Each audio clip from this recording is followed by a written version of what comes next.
Hi guys, my name's Tim White.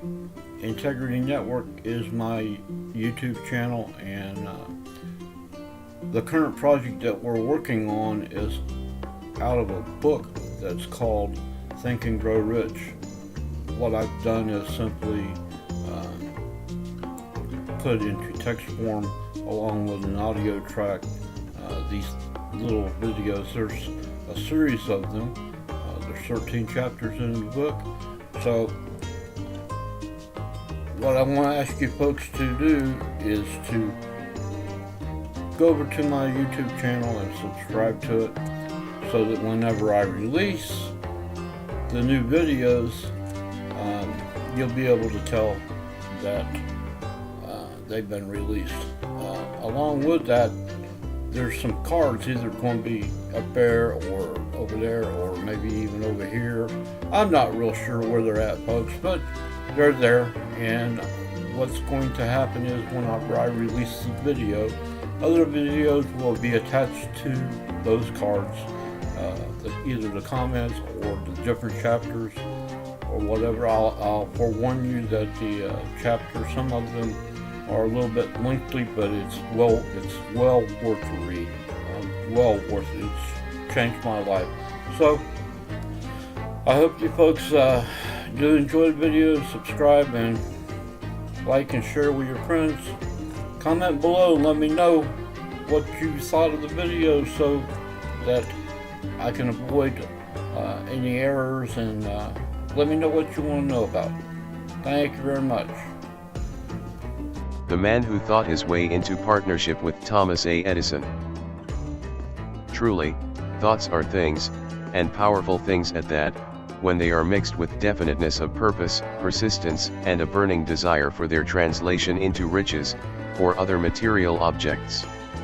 A little more than 30 years ago, Edwin C. Barnes discovered how true it is that men really do think and grow rich. His discovery did not come about at one sitting. It came little by little, beginning with a burning desire to become a business associate of the great Edison. One of the chief characteristics of Barnes' desire was that it was definite. He wanted to work with Edison, not for him. Observe, carefully, the description of how he went about translating his desire into reality, and you will have a better understanding of the 13 principles which lead to riches. When this desire, or impulse of thought, first flashed into his mind, he was in no position to act upon it. Two difficulties stood in his way. He did not know Mr. Edison, and he did not have enough money to pay his railroad fare to Orange, New Jersey. These difficulties were sufficient to have discouraged the majority of men from making any attempt to carry out the desire. But his was no ordinary desire. He was so determined to find a way to carry out his desire that he finally decided to travel by blind baggage, rather than be defeated. To the uninitiated, this means that he went to East Orange on a freight train. He presented himself at Mr. Edison's laboratory, and announced he had come to go into business with the inventor. In speaking of the first meeting between Barnes and Edison, years later, Mr. Edison said, "He stood there before me, looking like an ordinary tramp, but there was something in the expression of his face which conveyed the impression that he was determined to get what he had come after."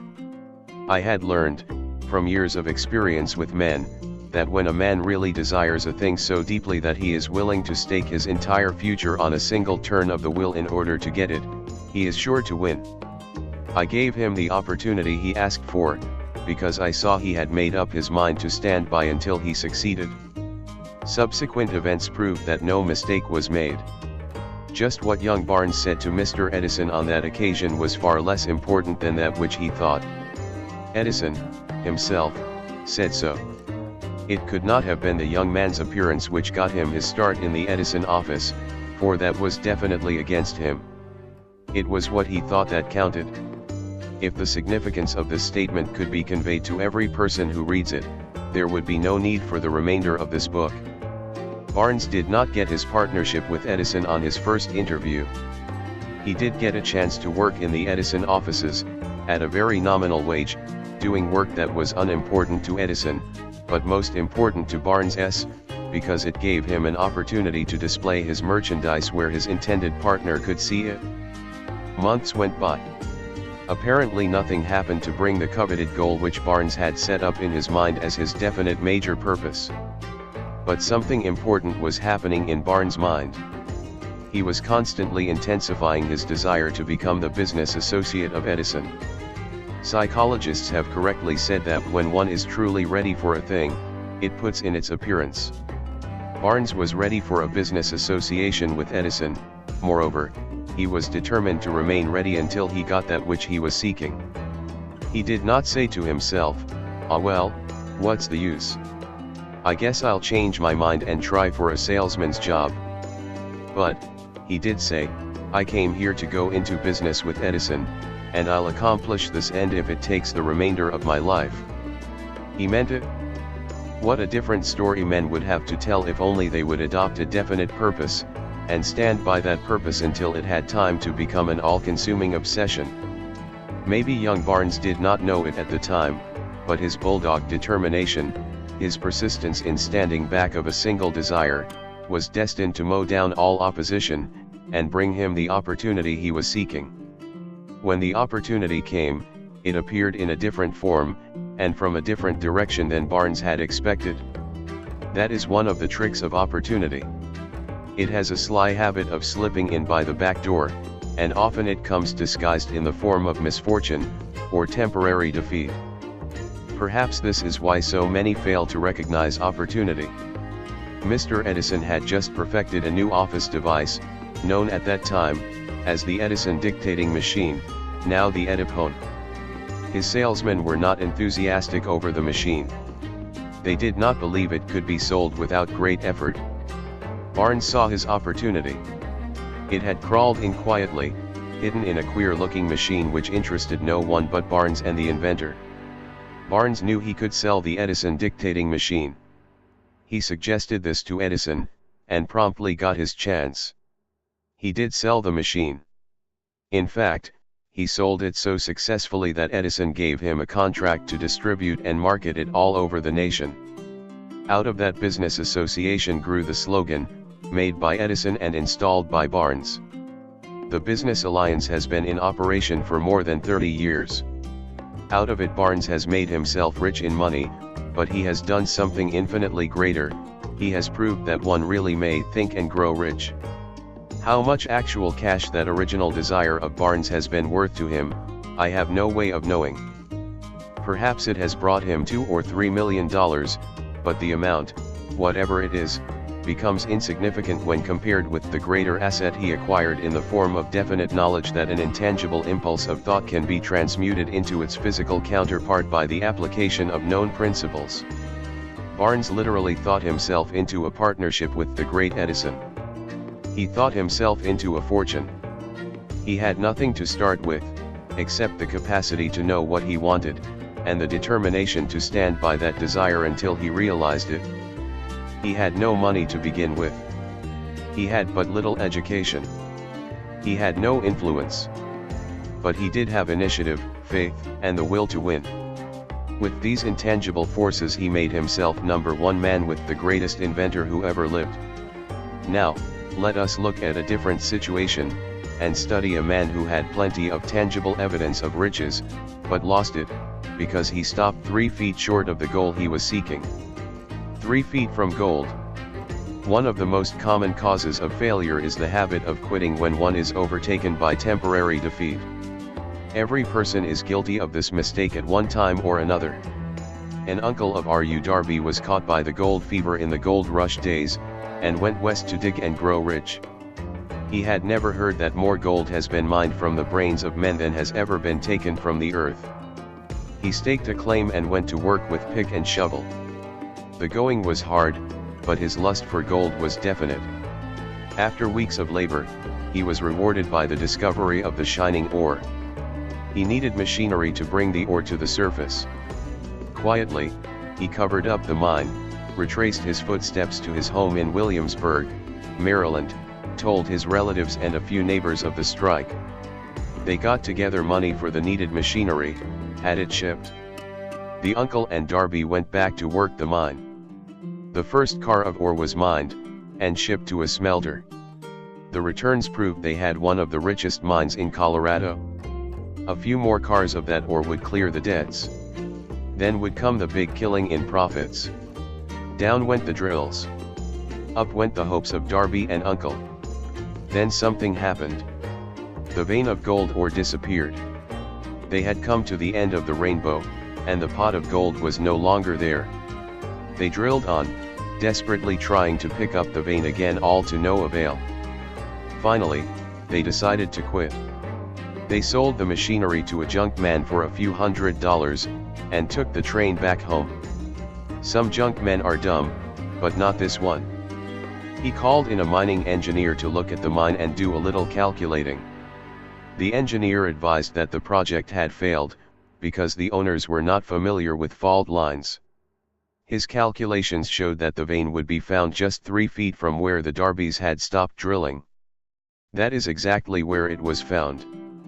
The junk man took millions of dollars in ore from the mine, because he knew enough to seek expert counsel before giving up.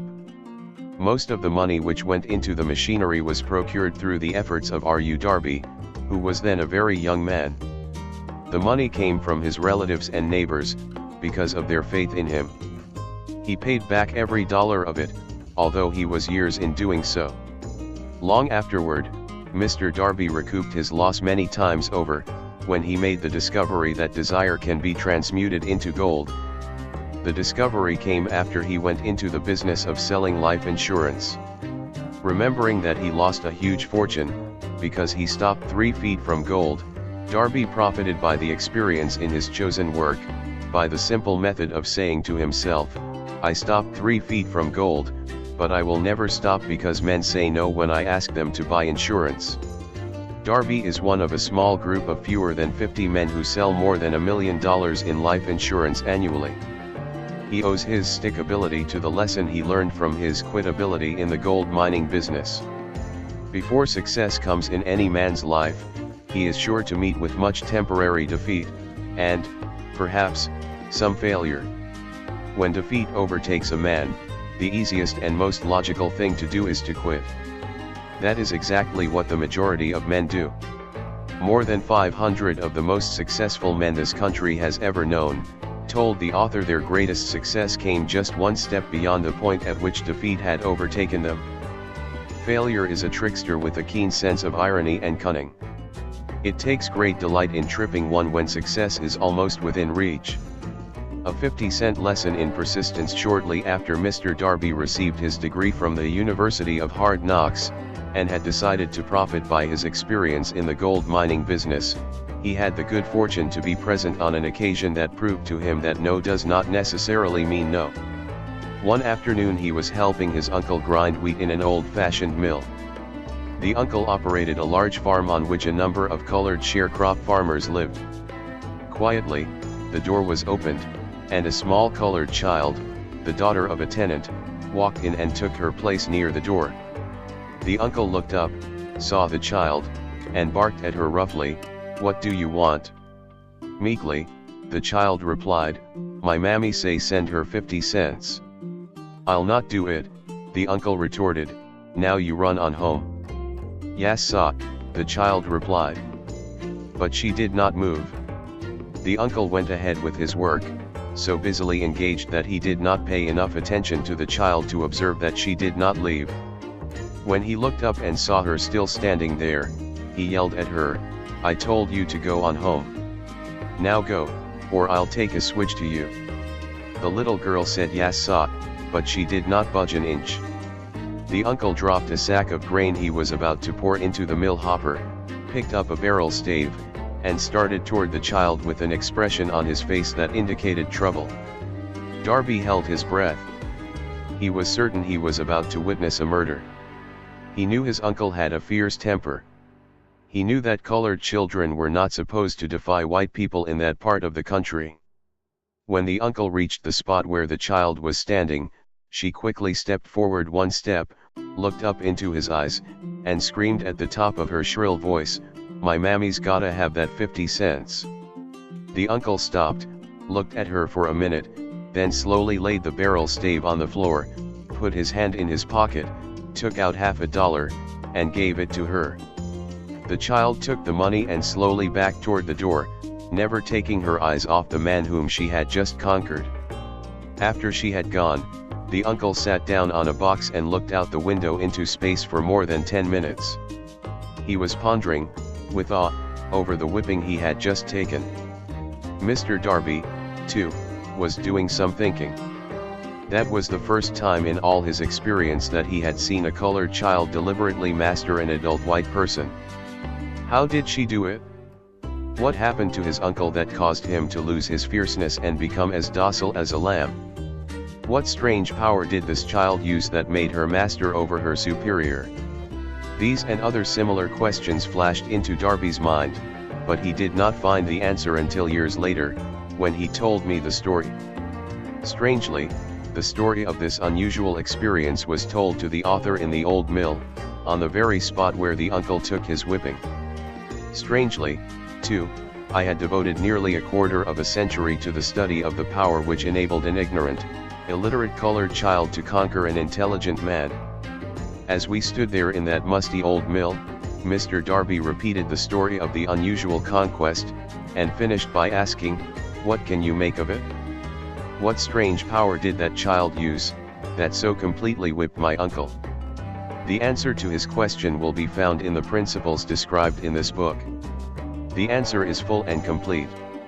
It contains details and instructions sufficient to enable anyone to understand, and apply the same force which the little child accidentally stumbled upon. Keep your mind alert, and you will observe exactly what strange power came to the rescue of the child. You will catch a glimpse of this power in the next chapter. Somewhere in the book you will find an idea that will quicken your receptive powers, and place at your command, for your own benefit, this same irresistible power. The awareness of this power may come to you in the first chapter, or it may flash into your mind in some subsequent chapter. It may come in the form of a single idea. Or, it may come in the nature of a plan, or a purpose. Again, it may cause you to go back into your past experiences of failure or defeat, and bring to the surface some lesson by which you can regain all that you lost through defeat. After I had described to Mr. Darby the power unwittingly used by the little colored child, he quickly retraced his 30 years of experience as a life insurance salesman, and frankly acknowledged that his success in that field was due, in no small degree, to the lesson he had learned from the child. Mr. Darby pointed out, every time a prospect tried to bow me out, without buying, I saw that child standing there in the old mill, her big eyes glaring in defiance, and I said to myself, I've gotta make this sale. The better portion of all sales I have made, were made after people had said no. He recalled, too, his mistake in having stopped only 3 feet from gold, but, he said, that experience was a blessing in disguise. It taught me to keep on keeping on, no matter how hard the going may be, a lesson I needed to learn before I could succeed in anything. This story of Mr. Darby and his uncle, the colored child and the gold mine, doubtless will be read by hundreds of men who make their living by selling life insurance, and to all of these, the author wishes to offer the suggestion that Darby owes to these 2 experiences his ability to sell more than $1 million of life insurance every year. Life is strange, and often imponderable. Both the successes and the failures have their roots in simple experiences. Mr. Darby's experiences were commonplace and simple enough, yet they held the answer to his destiny in life, therefore they were as important, to him, as life itself. He profited by these 2 dramatic experiences, because he analyzed them, and found the lesson they taught. But what of the man who has neither the time, nor the inclination to study failure in search of knowledge that may lead to success? Where, and how is he to learn the art of converting defeat into stepping stones to opportunity? In answer to these questions, this book was written. The answer called for a description of 13 principles, but remember, as you read, the answer you may be seeking, to the questions which have caused you to ponder over the strangeness of life, may be found in your own mind, through some idea, plan, or purpose which may spring into your mind as you read. One sound idea is all that one needs to achieve success. The principles described in this book, contain the best, and the most practical of all that is known, concerning ways and means of creating useful ideas. Before we go any further in our approach to the description of these principles, we believe you are entitled to receive this important suggestion: when riches begin to come, they come so quickly, in such great abundance, that one wonders where they have been hiding during all those lean years. This is an astounding statement, and all the more so, when we take into consideration the popular belief, that riches come only to those who work hard and long. When you begin to think and grow rich, you will observe that riches begin with a state of mind, with definiteness of purpose, with little or no hard work. You, and every other person, ought to be interested in knowing how to acquire that state of mind which will attract riches. I spent 25 years in research, analyzing more than 25,000 people, because I, too, wanted to know how wealthy men become that way. Without that research, this book could not have been written. Here take notice of a very significant truth, viz. The business depression started in 1929, and continued on to an all-time record of destruction, until sometime after President Roosevelt entered office. Then the depression began to fade into nothingness. Just as an electrician in a theater raises the light so gradually that darkness is transmuted into light before you realize it, so did the spell of fear in the minds of the people gradually fade away and become faith. Observe very closely: as soon as you master the principles of this philosophy, and begin to follow the instructions for applying those principles, your financial status will begin to improve, and everything you touch will begin to transmute itself into an asset for your benefit. Impossible? Not at all.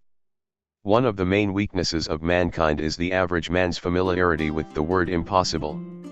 He knows all the rules which will not work. He knows all the things which cannot be done. This book was written for those who seek the rules which have made others successful, and are willing to stake everything on those rules. A great many years ago I purchased a fine dictionary. The first thing I did with it was to turn to the word impossible, and neatly clip it out of the book. That would not be an unwise thing for you to do. Success comes to those who become success conscious. Failure comes to those who indifferently allow themselves to become failure conscious. The object of this book is to help all who seek it, to learn the art of changing their minds from failure consciousness to success consciousness. Another weakness found in altogether too many people, is the habit of measuring everything, and everyone, by their own impressions and beliefs. Some who will read this, will believe that no one can think and grow rich. They cannot think in terms of riches, because their thought habits have been steeped in poverty, want, misery, failure, and defeat. These unfortunate people remind me of a prominent Chinese, who came to America to be educated in American ways. He attended the University of Chicago. One day President Harper met this young Oriental on the campus, stopped to chat with him for a few minutes, and asked what had impressed him as being the most noticeable characteristic of the American people. "Why," the Chinaman exclaimed, "the queer slant of your eyes. Your eyes are off slant." What do we say about the Chinese? We refuse to believe that which we do not understand. We foolishly believe that our own limitations are the proper measure of limitations. Sure, the other fellow's eyes are off slant, because they are not the same as our own. Millions of people look at the achievements of Henry Ford, after he has arrived, and envy him, because of his good fortune, or luck, or genius, or whatever it is that they credit for Ford's fortune. Perhaps one person in every 100,000 knows the secret of Ford's success, and those who do know are too modest, or too reluctant, to speak of it, because of its simplicity. A single transaction will illustrate the secret perfectly. A few years back, Ford decided to produce his now famous V8 motor. He chose to build an engine with the entire 8 cylinders cast in one block, and instructed his engineers to produce a design for the engine.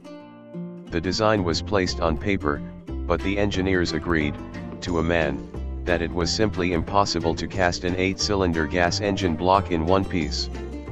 Ford said, "Produce it anyway." "But," they replied, "it's impossible." Go ahead, Ford commanded, and stay on the job until you succeed, no matter how much time is required. The engineers went ahead. There was nothing else for them to do, if they were to remain on the Ford staff. 6 months went by, nothing happened. Another 6 months passed, and still nothing happened. The engineers tried every conceivable plan to carry out the orders, but the thing seemed out of the question, impossible. At the end of the year, Ford checked with his engineers, and again they informed him they had found no way to carry out his orders. "Go right ahead," said Ford, "I want it, and I'll have it." They went ahead, and then, as if by a stroke of magic, the secret was discovered. The Ford determination had won once more. This story may not be described with minute accuracy, but the sum and substance of it is correct. Deduce from it, you who wish to think and grow rich, the secret of the Ford millions, if you can. You'll not have to look very far. Henry Ford is a success, because he understands, and applies the principles of success. One of these is desire, knowing what one wants. Remember this Ford story as you read, and pick out the lines in which the secret of his stupendous achievement have been described. If you can do this, if you can lay your finger on the particular group of principles which made Henry Ford rich, you can equal his achievements in almost any calling for which you are suited. You are the master of your fate, the captain of your soul, because when Henley wrote the prophetic lines, "I am the master of my fate, I am the captain of my soul," he should have informed us that we are the masters of our fate, the captains of our souls, because we have the power to control our thoughts. He should have told us that the ether in which this little earth floats, in which we move and have our being, is a form of energy moving at an inconceivably high rate of vibration, and that the ether is filled with a form of universal power which adapts itself to the nature of the thoughts we hold in our minds, and influences us, in natural ways, to transmute our thoughts into their physical equivalent. If the poet had told us of this great truth, we would know why it is that we are the masters of our fate, the captains of our souls. He should have told us, with great emphasis, that this power makes no attempt to discriminate between destructive thoughts and constructive thoughts, that it will urge us to translate into physical reality thoughts of poverty, just as quickly as it will influence us to act upon thoughts of riches. He should have told us, too, that our brains become magnetized with the dominating thoughts which we hold in our minds, and, by means with which no man is familiar, these magnets attract to us the forces, the people, the circumstances of life which harmonize with the nature of our dominating thoughts. He should have told us, that before we can accumulate riches in great abundance, we must magnetize our minds with intense desire for riches, that we must become money conscious until the desire for money drives us to create definite plans for acquiring it. But, being a poet, and not a philosopher, Henley contented himself by stating a great truth in poetic form, leaving those who followed him to interpret the philosophical meaning of his lines. Little by little, the truth has unfolded itself, until it now appears certain that the principles described in this book hold the secret of mastery over our economic fate. We are now ready to examine the first of these principles. Maintain a spirit of open-mindedness, and remember as you read, they are the invention of no one man. The principles were gathered from the life experiences of more than 500 men who actually accumulated riches in huge amounts, men who began in poverty, with but little education, without influence. The principles worked for these men. You can put them to work for your own enduring benefit. You will find it easy, not hard, to do. Before you read the next chapter, I want you to know that it conveys factual information which might easily change your entire financial destiny, as it has so definitely brought changes of stupendous proportions to two people described. I want you to know, also, that the relationship between these two men and myself is such that I could have taken no liberties with the facts, even if I had wished to do so. One of them has been my closest personal friend for almost 25 years, the other is my own son. The unusual success of these two men, success which they generously accredit to the principle described in the next chapter, more than justifies this personal reference as a means of emphasizing the far-flung power of this principle. Almost 15 years ago, I delivered the commencement address at Salem College, Salem, West Virginia. I emphasized the principle described in the next chapter, with so much intensity that one of the members of the graduating class definitely appropriated it, and made it a part of his own philosophy. The young man is now a member of Congress, and an important factor in the present administration. Just before this book went to the publisher, he wrote me a letter in which he so clearly stated his opinion of the principle outlined in the next chapter, that I have chosen to publish his letter as an introduction to that chapter. It gives you an idea of the rewards to come. My dear Napoleon, my service as a member of Congress having given me an insight into the problems of men and women, I am writing to offer a suggestion which may become helpful to thousands of worthy people. With apologies, I must state that the suggestion, if acted upon, will mean several years of labor and responsibility for you, but I am enheartened to make the suggestion, because I know your great love for rendering useful service. In 1922, you delivered the commencement address at Salem College, when I was a member of the graduating class. In that address, you planted in my mind an idea which has been responsible for the opportunity one now have to serve the people of my state, and will be responsible, in a very large measure, for whatever success I may have in the future. The suggestion I have in mind is, that you put into a book the sum and substance of the address you delivered at Salem College, and in that way give the people of America an opportunity to profit by your many years of experience and association with the men who, by their greatness, have made America the richest nation on earth. I recall, as though it were yesterday, the marvelous description you gave of the method by which Henry Ford, with but little schooling, without a dollar, with no influential friends, rose to great heights. I made up my mind then, even before you had finished your speech, that I would make a place for myself, no matter how many difficulties I had to surmount. Thousands of young people will finish their schooling this year, and within the next few years. Every one of them will be seeking just such a message of practical encouragement as the one I received from you. They will want to know where to turn, what to do, to get started in life. You can tell them, because you have helped to solve the problems of so many, many people. If there is any possible way that you can afford to render so great a service, may I offer the suggestion that you include with every book, one of your personal analysis charts, in order that the purchaser of the book may have the benefit of a complete self-inventory, indicating, as you indicated to me years ago, exactly what is standing in the way of success. Such a service as this, providing the readers of your book with a complete, unbiased picture of their faults and their virtues, would mean to them the difference between success and failure. The service would be priceless.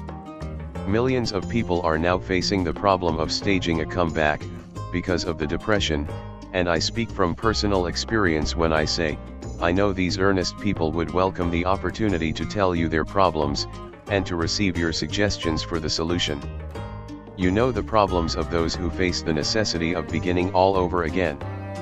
There are thousands of people in America today who would like to know how they can convert ideas into money, people who muse start at scratch, without finances, and recoup their losses. If anyone can help them, you can. If you publish the book, I would like to own the first copy that comes from the press, personally autographed by you. With best wishes, believe me. Cordially yours, Napoleon Hill. Okay guys, that was it for this video. We hope that you enjoyed it, and if you did enjoy this video, I'm going to ask you to subscribe to my channel so that whenever I release the new videos that I'm publishing, you'll know about it and be able to keep up and enjoy the book. So don't forget to like, share, and comment below so that your friends can get the pleasure out of the book that I've got and you will receive. Along with that, I'm going to publish a link to the little mentoring lesson plan that's laid out by my sponsor, and so it'll be in there too, and you can go over there and see what it week by week and get on some of the phone calls. It's all very insightful stuff. So hope you folks enjoyed. Thank you very much.